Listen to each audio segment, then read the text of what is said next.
Hey everyone, welcome back to the मेरे YouTube channel learn biology concept. So आप लोग की डिमांड पे आज लेकर आई हूँ बायो इन्फॉर्मेटिक्स के ऊपर वीडियो, राइट। सो ये विनोबा भावे यूनिवर्सिटी हजारीबाग का एमएससी कोर्स का सेमेस्टर 2 के टॉपिक है, ठीक है, ग्रुप ए का bio informatics. So let's start now. So let's everyone, ये जो है हमारा बायो इन्फॉर्मेटिक्स सेमेस्टर 2 का है ना, ग्रुप ए का है, ठीक है। सेमेस्टर 2 का ग्रुप ए जो बायो इन्फॉर्मेटिक्स है, सब यूनिट हमारा, उसका फर्स्ट चैप्टर्स है या फर्स्ट टॉपिक्स है principles of bio informatics and its applications. Okay, so इसमें हम लोग को सबसे पहले बायो इन्फॉर्मेटिक्स क्या है वो समझना है, राइट। तो बायो इन्फॉर्मेटिक्स का मतलब bioinformatics, bioinformatics 2 word से मिलकर बना है, ठीक है, right. Biology, bio means biology, informatics means information, information. So क्या हो गया कि बायो इन्फॉर्मेटिक्स का मतलब क्या हो गया कि biological information, right. So biological informations क्या हो सकते हैं, बायोलॉजिकल इंफॉर्मेशंस क्या हो सकते हैं, हमारे बायोलॉजिकल इंफॉर्मेशंस क्या हो सकते हैं, biological information, right. So biological informations क्या हो सकते हैं, हमारे बॉडी के जीन्स हो सकते हैं, जीनोम हो सकते हैं, राइट, जीन्स। तो ये जीन्स किसका यूनिट है, तो this is the unit of DNA. ये डीएनए के सिंगल यूनिट से मिलके बनता है जीन्स। ओके, तो ये जीन्स के जो इन्फॉर्मेशंस को कलेक्ट करके रखता है वही क्या हो गया, बायो इन्फॉर्मेटिक्स, राइट। तो बायो इन्फॉर्मेटिक्स में क्या होता है ना, बायो इन्फॉर्मेटिक्स में बायोलॉजी के साथ साथ कंप्यूटर, बायो इन्फॉर्मेटिक्स, इसमें किसका किसका रोल होता है, कंप्यूटर का, कंप्यूटर साइंस का, right, computer science, mathematics, statistics, and what, biology. All right, so you can see here कि bioinformatics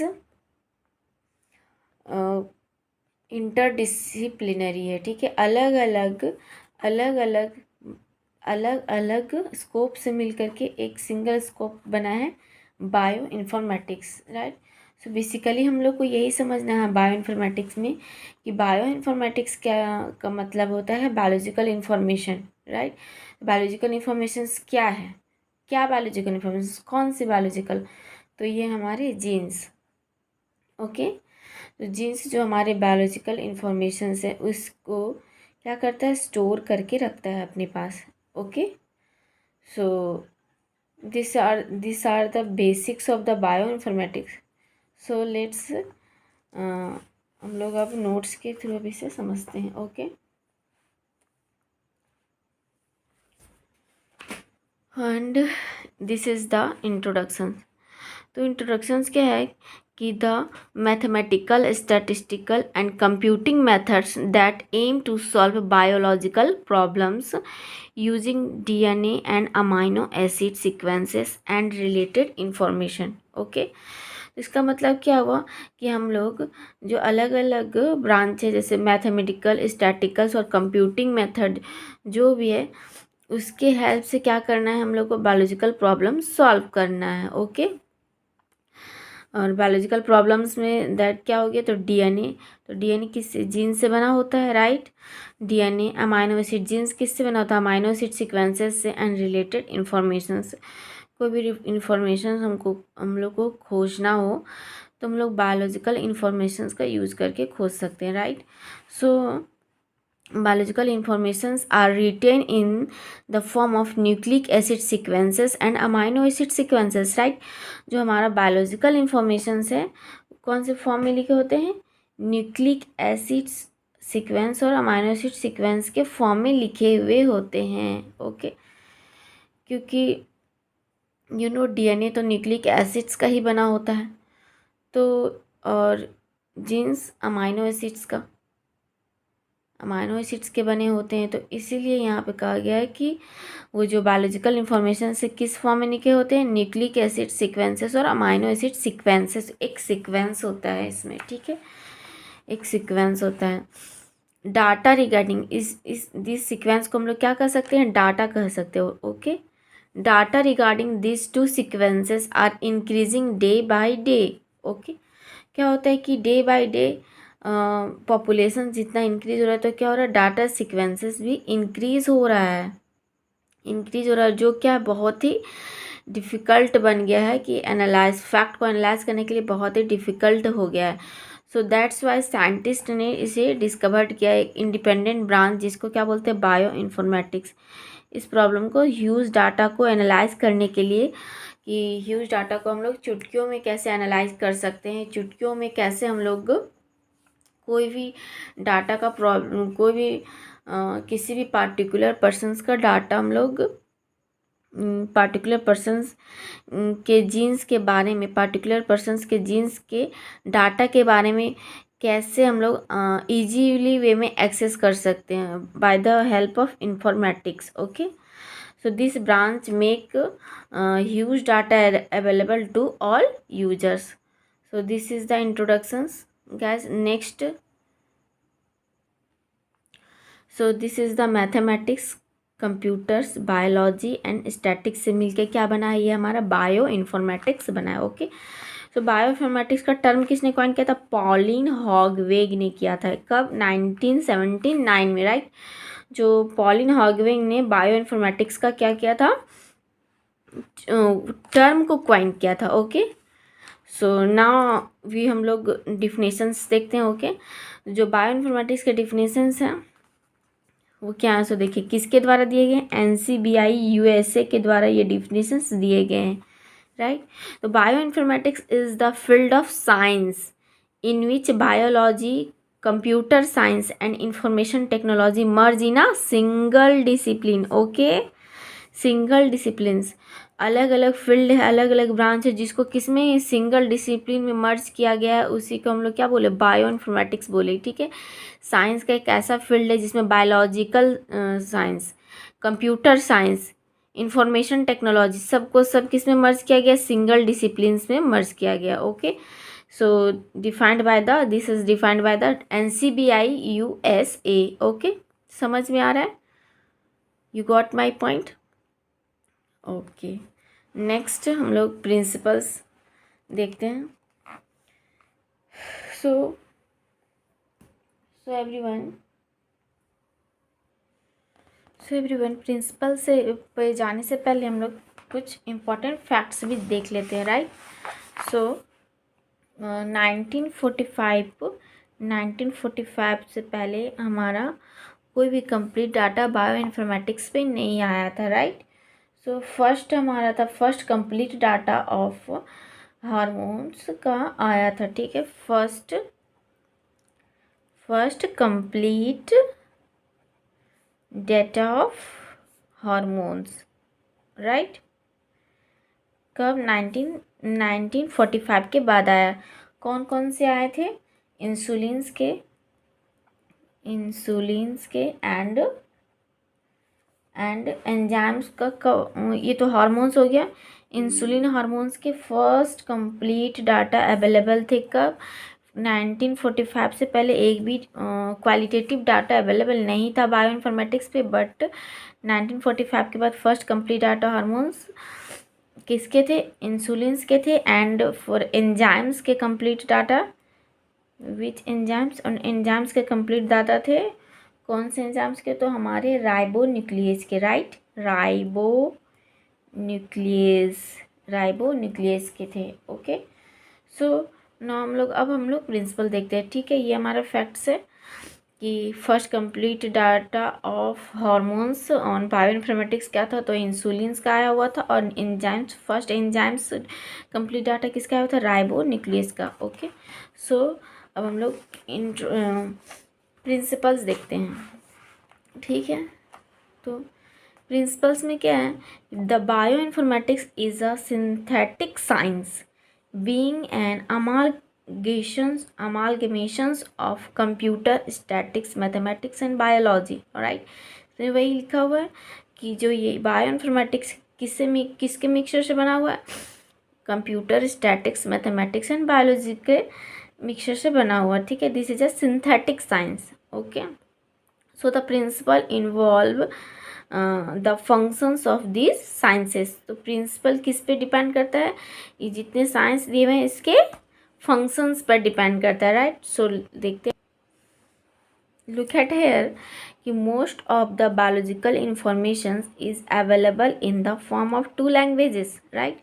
जो जितने भी बायोलॉजिकल इंफॉर्मेशंस है सो किस में अवेलेबल है, 2 लैंग्वेज में अवेलेबल है, राइट। 2 लैंग्वेज में अवेलेबल है। कौन सा, language of nucleic acids, first है लैंग्वेज ऑफ न्यूक्लिक एसिड, दूसरा language of amino acids, right. Nucleic acids के लैंग्वेज में और दूसरा अमाइनो एसिड्स के लैंग्वेज में इंफॉर्मेशन अवेलेबल है, होता है, ठीक है। Definitely it correspondence with the very well known central dogma of molecular biology. Okay, ये किसके करस्पॉन्डिंग से, तो सेंट्रल डोगमा, मॉलिक्यूलर बायो के सेंट्रल डोगमा से मिलता जुलता है। ओके, मॉलिक्यूलर बायोलॉजी के सेंट्रल डोगमा से मिलता जुलता है, उसके करस्पॉन्डिंग से। डीएनए सेंट्रल डोगमा होता था DNA to RNA and RNA to proteins. Protein से क्या होता है, कैरेक्टर्स डिफाइन होता है, बायोलॉजिकल इंफॉर्मेशंस क्या होता है, डिकोड होता है। ओके, सो अब हम लोग देखेंगे computers are involve in the bioinformatics for 2 reasons. Computers का, और यू कैन से दैट कि कंप्यूटर्स का रोल्स क्या है बायो इन्फॉर्मेटिक्स में। ओके, सो इसके मेनी रोल्स है, बहुत रोल्स हैं। फर्स्ट ऑफ ऑल देख सकते हो कि many of the bioinformatic problems require the same task to be repeated millions of times. Okay, so में क्या होता है कि बार बार उस डाटा की ज़रूरत होती है, बार बार ज़रूरत होती है, ठीक है, रिपीटेड टाइम्स ज़रूरत होती है। तो फिर हमें कंप्यूटर में अगर हमारा एक अरेंजमेंट वे से हमारा डाटा स्टोर है तो हमें आसानी से क्या होता है, हमें जब ज़रूरत पड़े तो हम आसानी से उसे कैप्चर कर सकते हैं। ओके, और सेकंड क्या है, computers are required for their problem solving power, right. Problem solving करते हैं कुछ भी, उन लोग अगर कंप्यूटर पे कोई भी डाटा है तो हम लोग आसानी से अपना ज़रूरत के अनुसार हम लोग उसका क्या यूटिलाइज कर सकते हैं। ओके, सो नेक्स्ट हम लोग देखते हैं कि रोल ऑफ इंटरनेट और network in bioinformatics, right. So you can see here कि biology information are stored in many different computers around the world, ठीक है। जो बायोलॉजिकल इंफॉर्मेशंस है वो अलग अलग कंप्यूटर पे क्या रहता है, स्टोर होता है, स्टोर हो सकता है, ठीक है, अलग अलग कंप्यूटर पे स्टोर रहता है, ठीक है। The existing way to access this information is for the computers to be joined together in a network, ठीक है, एग्जिस्टिंग वे, राइट। तो क्या कह रहा है कि existing way to access this information को हम लोग को एक्सेस करना है, यूज़ करना है, यूटिलाइज करना है। ओके, तो कैसे यूटिलाइज करेंगे, तो कंप्यूटर्स को क्या करता है, ज्वाइंट करता है टुगेदर, एक दूसरे पर ज्वाइन करता है और क्या बनता है, एक नेटवर्क बनता है। ओके, एक नेटवर्क बनता है। सो हम लोग next day, so a computer network is a group of computers that can communicate. Okay, computer network क्या है, कंप्यूटर नेटवर्क क्या है, कंप्यूटर्स का ग्रुप है जो क्या कर सकता है, एक दूसरे से कम्युनिकेट कर सकता है। ओके, सो हम लोग अब आगे देख सकते हैं अब इंटरनेट का यूज़। जो इंटरनेट है, the internet is an international network of computers, ठीक है। इंटरनेट क्या है, इंटरनेशनल नेटवर्क है कंप्यूटर्स का, जो क्या करता है, इंफॉर्मेशंस को डिस्प्ले करता है, ठीक है, इंफॉर्मेशंस को डिस्प्ले करता है किस पे, स्क्रीन पे, www के इंफॉर्मेशंस को डिस्प्ले करता है किस पे, ऑन www पे, यानी कि वर्ल्ड वाइड वेब पर इंफॉर्मेशंस को क्या करता है, डिस्प्ले करता है। Okay, it is a way of exchanging informations over the internet. It is a way of exchanging information over the internet using a program called browser।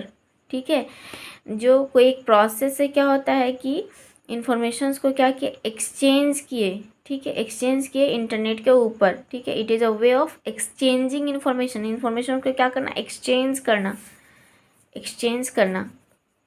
अगर कोई पुराना डाटा है, एक्सचेंज का मतलब क्या है कि कोई पुराना डाटा है उसे हम लोग इम्प्रूव करना है या फिर उसे हटाना है, न्यू डाटा ऐड करना है, तो क्या हो गया, exchange information. Okay, over the internet by the using a program browser. हम लोग ब्राउज़र का यूज करके हम लोग क्या करते हैं, इन्फॉर्मेशन को एक्सचेंज कर सकते हैं, ठीक है। ब्राउज़र्स में क्या है, जो मेजरली यूज़ होता है ब्राउज़र, जैसे इंटरनेट एक्सप्लोरर ब्राउज़र हो सकता है, नेट्स कैफ़े नेविगेटर ब्राउज़र हो सकता है। Okay, so it allows the display of informations page containing text, images, audio and video in a special format known as the hypertext, right। तो इसका मतलब क्या हुआ कि डिस्प्ले पे जो हम लोग का इंफॉर्मेशंस है किस किस फॉर्म में आ सकता है, टेक्स्ट के फॉर्म में आ सकता है, इमेज के फॉर्म में आ सकता है। आप जैसे कि आप गूगल पे सर्च करते होगे, कुछ भी सर्च करते होगे, तो या तो फिर टेक्स्ट के फॉर्म में आता है या इमेज के फॉर्म में भी आता है, उसका ऑडियो भी आता है एंड वीडियो भी आता है, ठीक है। इन अ स्पेशल फॉर्मेट, उसका एक स्पेशल फॉर्मेट रेडी किया जाता है जिसके वजह से हम लोग को क्या होता है, उसका टेक्स्ट दिखता है, इमेजेस दिखते हैं, ऑडियो दिखते हैं, वीडियो दिखते हैं। तो जो वो प्रिपेयर होते हैं ना डाटा, जब डाटा प्रिपेयर होते हैं, किसी भी इंफॉर्मेशन के डाटा जब प्रिपेयर होते हैं, तो अगर उसे टेक्स्ट के रूप में करना है, इमेज के रूप में करना है, तो एक एक कोड से प्रिपेयर होता है, राइट। जो कोड से होता है, स्पेशल फॉर्मेट से प्रिपेयर होता है, जिसको क्या बोलते हैं हम लोग, हाइपर टेक्स्ट बोलते हैं। ओके, एक कोड वर्ड है हाइपर टेक्स्ट, जिसके थ्रू क्या होता है, हमारा टेक्स्ट, इमेजेस, ऑडियो, वीडियो सब आसानी से डिस्प्ले पे हम लोग को इन्फॉर्मेशन दिख जाते हैं, ठीक है। This all can be locate by a URL। So what is the full form of URL? Tell me anybody, URL. So uniform resource locator, right. So क्या हो सकता है, हम लोग uniform source locator. Okay, uniform source locator और universal resource locator भी बोल सकते हैं। ओके, यूनिवर्सल रिसोर्स लोकेटर भी बोल सकते हैं। ऑल राइट, अब हम लोग नेक्स्ट देखते हैं, ये क्या है, एक यूनिक एड्रेस होता है, ठीक है। यूनिक एड्रेस होता है कोई भी फाइल को एक्सेस करने के लिए, ठीक है, कोई भी फाइल को एक्सेस करने के लिए किस पे, इंटरनेट पे, ठीक है। एक एड्रेस होता है URL, यूनिफॉर्म रिसोर्स लोकेटर, कोई एक एड्रेस होता है जो हम लोग कोई भी इंफॉर्मेशन को एक्सेस करना है, खोलना है, कोई भी इंफॉर्मेशन को हम लोग को इन्फॉर्मेशंस लेना है तो इंटरनेट से, तो इस एड्रेस का यूज़ करके हम लोग एक्सेस कर सकते हैं। ओके, सो देखो, you can see here an URL consist of 3 parts, network locations, host name और एड्रेस, और फाइल और रिसोर्स लोकेटर, राइट। कौन कौन से, network locations, host name, network locations कि नेटवर्क का लोकेशंस कहाँ का है, वो इंडिया का है या USA का है या कनाडा का है, that's so the network locations. Host name और address, what is the address, क्या है उसका, ठीक है। और फाइल और रिसोर्स लोकेशंस कहाँ के हैं, ठीक है। फाइल और रिसोर्स लोकेशंस, फाइल का लोकेशंस कहाँ का है, ठीक है। Some of the URL examples दिए हुए हैं, you can see here some examples of URLs यहाँ पे दिए हुए हैं, http www.embl.heidelberg. क्या डी, heidelberg.d। तो www यहाँ क्या, वर्ल्ड वाइड वेब हो गया। सो जो ये है होम पेज किसका है, यूरोपियन मॉलिकुलर बायोलॉजिकल लेबोरेटरी का, ठीक है, यूरोपियन का है, कहाँ का है, यूरोपियन का बायोलॉजिकल लेबोरेटरी का होम पेज है ये, ठीक है। और ये www.expesi.ch है, ये क्या है, प्रोटीन एनालिसिस सिस्टम का वेबसाइट है, प्रोटीन एनालिसिस सिस्टम का वेबसाइट है जो बायो इन्फॉर्मेटिक्स का ही एक तरह का ये सब वेबसाइट है, बायो इन्फॉर्मेटिक्स के अंदर ये सब आता है, ठीक है। फिर www.ncbinlm.nih.gov, ठीक है, ये भी हमारा एक वेबसाइट है, किसका, बायो इन्फॉर्मेटिक्स का वेबसाइट है। जो NCBI है ये कहाँ पे है, USA में है, राइट, ये कहाँ पे है, USA में है। अब हम लोग क्या देखेंगे कि जो सम ऑफ द जो सॉफ्टवेयर है, ठीक है, कुछ सॉफ्टवेयर ऐसे हैं जो डिज़ाइन किए गए हैं इसमें यूज करने के लिए, बायो इन्फॉर्मेटिक्स में यूज करने के लिए कुछ सॉफ्टवेयर हैं। चलिए हम लोग देख, so this is the some softwares of the bio informatics technology, okay. So you can see यार सॉफ्टवेयर में क्या, ब्लास्ट है, क्लस्टल है, सोपा है, सॉरी सोपमा हो सकता है, इट दिस में भी सोपमा, ओके, सोपा, एक्सपैसी इंटरेस्ट। सो ये सब क्या है, एक सॉफ्टवेयर डिज़ाइंड किया गया है जो बायो इन्फॉर्मेटिक्स टेक्नोलॉजी में यूज़ होता है, ओके। सो सबका एक पार्टिकुलर यूज है, ओके। जैसे ब्लास्ट, तो ब्लास्ट में क्या होता है कि एक पार्टिकुलर टाइप का आपको इंफॉर्मेशन, बायोलॉजिकल इंफॉर्मेशन मिलेगा, मतलब दिस यू कैन अंडरस्टैंड कि this is like a tools है, ठीक है। जो क्या होता है इसमें भी हम लोग एक तरह का टूल्स मीन्स कि ब्राउज़र के ही जैसा है जो बायो इन्फॉर्मेटिक्स में पाया जाता है, ठीक है। जैसे ब्लास्ट हम लोग सर्च करेंगे, ब्लास्ट के अंदर का बायो इन्फॉर्मेटिक्स में जाके हम लोग गूगल में बायो इन्फॉर्मेटिक्स में जाके हम लोग ब्लास्ट सर्च करेंगे, ठीक है। और ब्लास्ट के अंदर हम लोग सर्च करेंगे कोई भी बायोलॉजिकल इंफॉर्मेशन, कोई भी मीन्स कि एक पार्टिकुलर बायोलॉजिकल इंफॉर्मेशन के लिए इसे प्रिपेयर किया गया है, क्लस्टर एक अदर पार्टिकुलर बायोलॉजिकल इंफॉर्मेशन के लिए क्या क्रिएट किया गया, राइट। सबका अपना अलग अलग पार्टिकुलर रोल है। सो हम लोग नेक्स्ट चैप्टर में से या नेक्स्ट टॉपिक में से हम लोग पढ़ेंगे, आगे हमारे सिलेबस में है, ओके। सो बस आप लोग इतना ही जानो कि ये बायो इन्फॉर्मेटिक्स का टूल्स है, कि अभी के लिए इतना ही, फिर नेक्स्ट हम लोग आगे पढ़ेंगे तो ऐसे डिस्कस करते जाएंगे, ठीक है। सो these are used in the identifications of some common micromolecules found in different organisms, okay। जो डिफरेंट ऑर्गेनिजम्स में जो माइक्रोमोलिक्यूल्स जो पाए जाते हैं उसके आइडेंटिफिकेशंस में, कॉमन जो माइक्रोमोलिक्यूल्स पाए जाते हैं उसके आइडेंटिफिकेशंस में हम लोग इसका यूज कर सकते हैं, ओके। सो ना हम लोग देखते हैं कंपोनेंट्स ऑफ बायो इन्फॉर्मेटिक्स। तो बायो इन्फॉर्मेटिक्स बेसिकली 3 कंपोनेंट से मिलके बना हुआ होता है। First of all creations of database, okay. Database को हम लोग सबसे पहले क्या करेंगे, क्रिएट करेंगे, ओके, क्रिएट करेंगे डाटाबेस को, राइट। अलाउिंग द स्टोरेज, जो स्टोरेज को क्या करेगा, अलाउ करेगा, ओके। सेकेंड हमारा development of algorithms and statics to determine relationship along membrane of the large data set, ठीक है। जो हमारा लार्ज डाटा सेट है, यानी कि लार्ज डाटा सेट हो तो ऐसे हम लोग का प्रॉब्लम सॉल्व होगा नहीं, तो हम लोग को एल्गोरिदम्स या स्टैटिकल्स यानी कि मैथमेटिकल्स लाइक अ मैथमेटिकल्स रिलेशनशिप को क्या करना होगा, डेवलप करना होगा, ठीक है। डेवलप करना होगा ताकि हमारा जो लार्ज डाटा सेट है वो आसानी से हमारा डिटरमाइंड हो जाए, okay.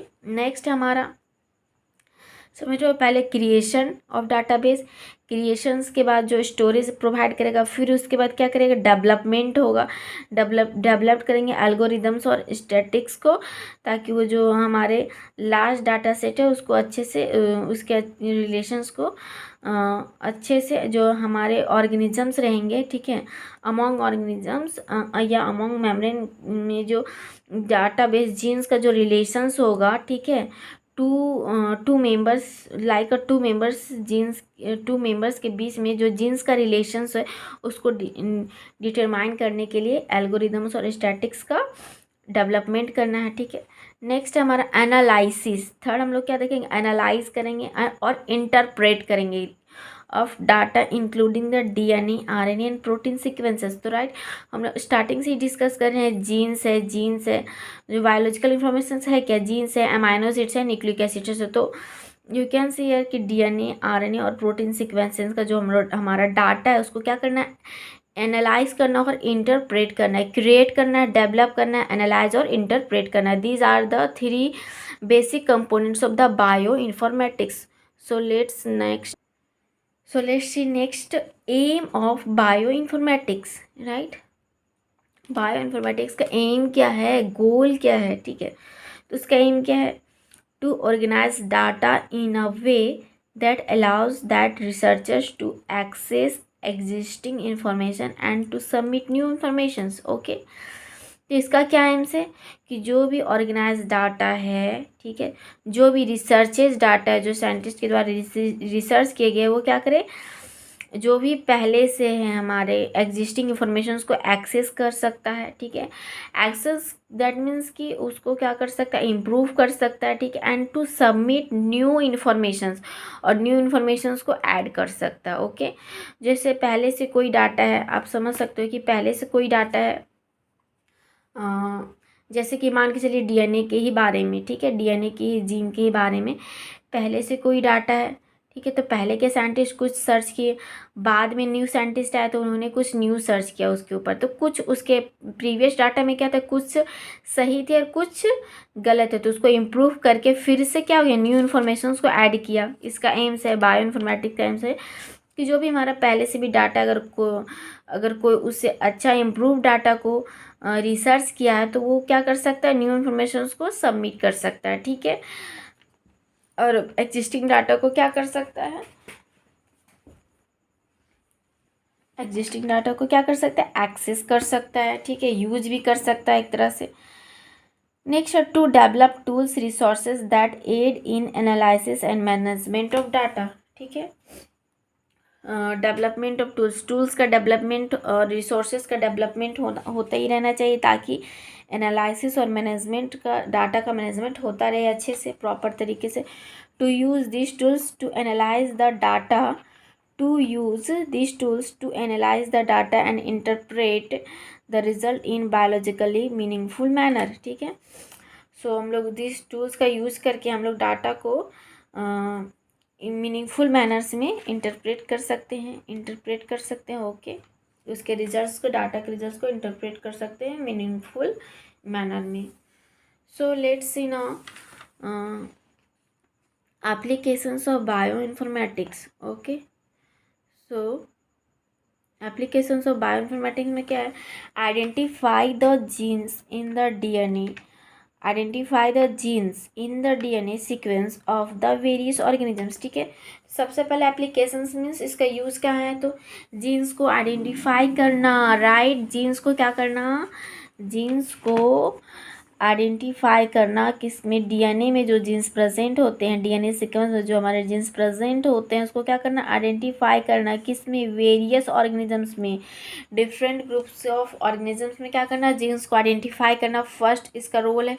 Second, study the structure for functions of the newly identified sequences, अगर हमने कुछ न्यू सीक्वेंस को हमने आइडेंटिफाई किया, राइट, तो हमारा डाटाबेस के थ्रू, हमारे बायोलॉजिकल इंफॉर्मेशंस के थ्रू हम लोग क्या कर सकते हैं, उसके फंक्शंस और उसके स्ट्रक्चर्स को स्टडी कर सकते हैं, उसके एज ए रेफरेंस लेकर के, राइट, एज ए रेफरेंस लेकर के हम लोग न्यूली आइडेंटिफाइड, कुछ हम लोग को न्यू सीक्वेंस मिला डीएनए में, कुछ नया, कुछ हट के मिला, तो हम लोग उसके स्ट्रक्चर्स को फंक्शन, उसके स्ट्रक्चर्स को स्टडी करके और उसके फंक्शंस को हम लोग क्या कर सकते हैं, जान सकते हैं। नेक्स्ट हमारा identifying families of related sequences and the development of models, ठीक है। Identify the families of related sequences को आइडेंटिफाई कर सकते हैं, डेवलपमेंट ऑफ मॉडल्स को डेवलप कर सकते हैं, ठीक है। नेक्स्ट हमारा सीक्वेंस होमोलॉजी एनालिसिस, जो होमोलॉजी का मीन्स क्या हो गया, होमोलॉजी का मीन्स क्या हो गया कि इक्वल, राइट, इक्वल, सिमिलरिटी, ठीक है। तो the search for similarity between different biomolecules, different biomolecules में क्या क्या सिमिलरिटीज़ है, क्या कितना सिमिलरिटीज़ है, उसका एनालिसिस हम लोग कर सकते हैं, राइट। नेक्स्ट है drug design. So drug design में क्या है कि मॉलिकुलर मेडिसिन्स मॉलिकुलर मेडिसिन्स का डिटेल स्टडी हम लोग कर सकते हैं। Structural information helps in the study of during site of the molecules, right. जो स्ट्रक्चरल इंफॉर्मेशन है वो क्या हेल्प कर सकता है, study of site of molecules में हेल्प कर सकता है। मॉलिक्यूल्स का क्या साइट है, स्टडी के दौरान उस साइट मॉलिक्यूल्स के साइट के बारे में हम लोग जान सकते हैं, ठीक है। Drugs target with an improve understandings of disease mechanisms. और ड्रग किस पे टारगेट करता है, डिजीज़ के मैकेनिज्म्स पे टारगेट करता है। ड्रग डिज़ाइंस की डिजीज़ कैसे फैलता है उसका एक मैकेनिज्म्स पे क्या करता है, टारगेट करता है, उसके मैकेनिज्म को अंडरस्टैंड करके टारगेट करता है, और उसके अनुसार से हमारा क्या होता है, ड्रग डिज़ाइन होता है, मेडिसिन हमारा प्रिपेयर होता है, ओके। नेक्स्ट हमारा जीन थेरेपी। तो सबसे पहले हम लोग जीन थेरेपी समझ लेते हैं। जीन थेरेपी क्या है कि अर्ली स्टेजेस में, ठीक है, अर्ली स्टेजेस में हमारा कोई भी हमारे बॉडी में अर्ली स्टेजेस में लाइक फॉर एग्जांपल हम लोग कह रहे हैं, ठीक है, फॉर एग्जांपल्स हम लोग देख सकते हैं, फॉर एग्जांपल्स कि अर्ली स्टेजेस में क्या हो रहा है कि हमारा ईयर में मान के चलिए कि हमारे ईयर में क्या है, कोई डिफेक्ट है, ठीक है। तो हमारे ईयर का जीन्स है, हमारे ईयर के जीन्स है, पार्टिकुलर जीन्स है, ठीक है। तो ईयर के जो हमारे पार्टिकुलर जीन्स हैं उस पर कोई इफेक्ट है, ये हमें अर्ली स्टेज में पता चल गया, ओके। तो हम लोग क्या कर सकते हैं, जीन थेरेपी, इसको हम लोग रिमूव कर सकते हैं, ओके। इसको रिमूव करके डिफेक्ट जो जीन्स है, ये कैसा जीन्स है, ईयर में हमारा डिफेक्ट जीन्स है। तो डिफेक्ट जीन्स को क्या कर सकते हैं हम लोग, रिमूव करके जो हमारा नॉर्मल जीन्स है, नॉर्मल जीन्स है, उसको हम लोग क्या कर सकते हैं, रिप्लेस कर सकते हैं, जस्ट ऐड कर सकते हैं। इसको रिमूव करके जो हमारा नॉर्मल जीन्स है उसको ऐड कर सकते हैं। That is the gene therapy. Gene therapy मतलब जीन्स थेरेपी मतलब ट्रीटमेंट। तो जीन्स के द्वारा जो ट्रीटमेंट होता है उसको हम लोग जीन थेरेपी बोलते हैं, ओके। समझ में आ गया कि जीन थेरेपी का मतलब यही है कि अगर हम लोग अर्ली स्टेज में ही अगर हमें पता चल गया है कि हमारे ईयर में क्या है, डिफेक्ट जीन से आगे जाके वो डिफेक्ट होने वाला है, तो हम लोग अर्ली ही स्टेज में से हम लोग क्या कर देंगे, जीन थेरेपी कर देंगे, जीन से ट्रीटमेंट कर देंगे, जिससे क्या होगा, बाद में जैसे जैसे मैच्योर होगा, चाइल्ड का मैच्योरेशन होगा, तो वो फिर क्या होगा, नॉर्मल हो जाएगा, okay. So that is the gene therapy use to treat prevent diseases by changing the expressions of a personal genes, okay. वही लिखा हुआ है कि जीन थेरेपी को हम लोग डिजीज़ को प्रिवेंट करने के लिए, रोकने के लिए, जो भी हमारा म्यूटेटेड जीन्स है, राइट, डिफेक्टेड जीन्स है, उसको क्या करना, चेंज करना, उसके एक्सप्रेशंस को चेंज करना by a personal genes of a personal genes. जो पर्सनल जीन्स है उसको क्या करना, एक्सप्रेशन को चेंज करना, ठीक है। The future goals of the bioinformatics का ये क्या है, फ्यूचर गोल्स है, ओके, कि फ्यूचर में वो क्या रहे, हेल्दी रहे, ओके। नेक्स्ट हमारा प्रिडिक्टिव फंक्शंस, ओके। फिर वी कैन आइडेंटिफाई, हम लोग क्या क्या आइडेंटिफाई कर सकते हैं, specific proteins foods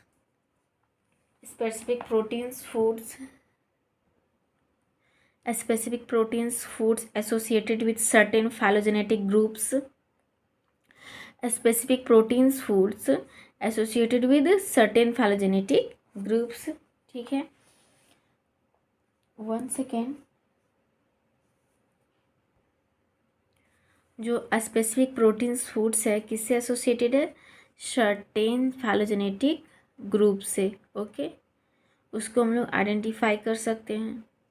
commonality between different food with in particular organisms, commonality, Commons एक बार स्पेशल प्रोटीन्स को आइडेंटिफाई कर सकते हैं, कॉमन प्रोटीन्स को आइडेंटिफाई कर सकते हैं, ठीक है। फाइलोजेनेटिक ग्रुप्स का मतलब क्या हो गया कि एंसेस्टर, जस्ट लाइक एंसेस्टर्स, पीढ़ी दर पीढ़ी एक फाइलोजेनेटिक मतलब एंसेस्टर्स लेकर एक उसका क्या होता है ना, एक क्या कह सकते हैं फाइलोजेनेटिक्स। फाइलोजेनेटिक्स इसका मतलब क्या कह सकते हैं कि एक हमारा हाँ ब्रांच होता है, ठीक है, एक ब्रांच होता है, एंसेस्टर का ब्रांच होता है, जस्ट लाइक एंसेस्टर का ब्रांच होता है, उसी को हम लोग क्या बोलेंगे फाइलोजेनेटिक बोलेंगे। Okay, so commonality between different food with in particular organisms में क्या क्या कॉमनलिटी है उसको हम लोग आइडेंटिफाई कर सकते हैं। The diversity of metabolic pathway in different organisms, diversity metabolic pathway का डाइवर्सिटी को हम लोग आइडेंटिफाई कर सकते हैं, ठीक है, मेटाबॉलिक पाथवे की डाइवर्सिटी को आइडेंटिफाई कर सकते हैं। These all are the related of the food. So next हम लोग देखते हैं मेजर एरिया ऑफ बायोइन्फॉर्मेटिक्स क्या क्या है। Analytical and information management tools, right, जो ये क्या है एनालिटिकल और इंफॉर्मेशन मैनेजमेंट टूल्स है, और जेनेटिक जीनोमिक और प्रोटियोनॉमिक्स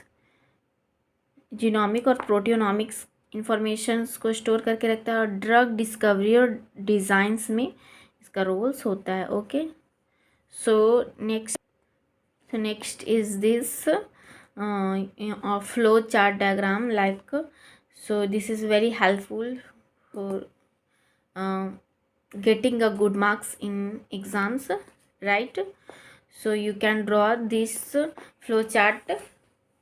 फ्लो चार्ट में क्या होता है कि एक शॉर्ट्स टाइप का दिखता है कि आपने अंदर क्या क्या एक्सप्लेन किया है, वो यहाँ पे दिखता है। ओके, तो एप्लीकेशन में हम लोग शॉर्ट फॉर्म में लिख सकते हैं कि जीन्स को आइडेंटिफिकेशंस में रोल है, ठीक है, एप्लीकेशंस है, ड्रग डिज़ाइन में, ड्रग डिस्कवरी में, प्रिडिक्टिव फंक्शंस में, जीन थेरापी में। Okay, so this are the applications of bioinformatics. Now we see conclusions. Okay, so conclusions में क्या, from above facts we can say that the bioinformatics make data accessible for analysing the hidden facts. जो hidden facts है, जो जितना भी छुपे हुए data है उसको क्या करना है एक्सेस करने का एक जरिया देता है, ठीक है, बायोइन्फॉर्मेटिक्स। इंक्लूडिंग इसमें क्या क्या इंक्लूड्स होता है, alignments of sequence alignments, phylogenetic tree constructions, right, phylogenetic tree constructions मैंने क्या बताया, ट्री दैट मीन्स कि एक एंसेस्टर्स का क्या होता है ब्रांच लाइक स्ट्रक्चर्स होता है। Okay, proteins structure predictions, protein structures को प्रिडिक्ट कर सकते हैं, मॉलिक्यूलर मॉडलिंग्स को प्रिडिक्ट कर सकते हैं, that's all it is. So these are all the bioinformatics. So that's all, आज के लिए इतना ही। सो हम लोग फिर नेक्स्ट वीडियो में मिलते हैं नेक्स्ट टॉपिक के साथ। So thank you for watching. If you like the my video, do subscribe my channels and share with your friends. Okay, and if you want to PDF of this video, all right, so you can join my telegram group. You can join my telegram group, learn biology concept channel, learn biology concept channel के ही नाम से हमारा channels है Telegram पे, right. So you can join right now for this PDF and one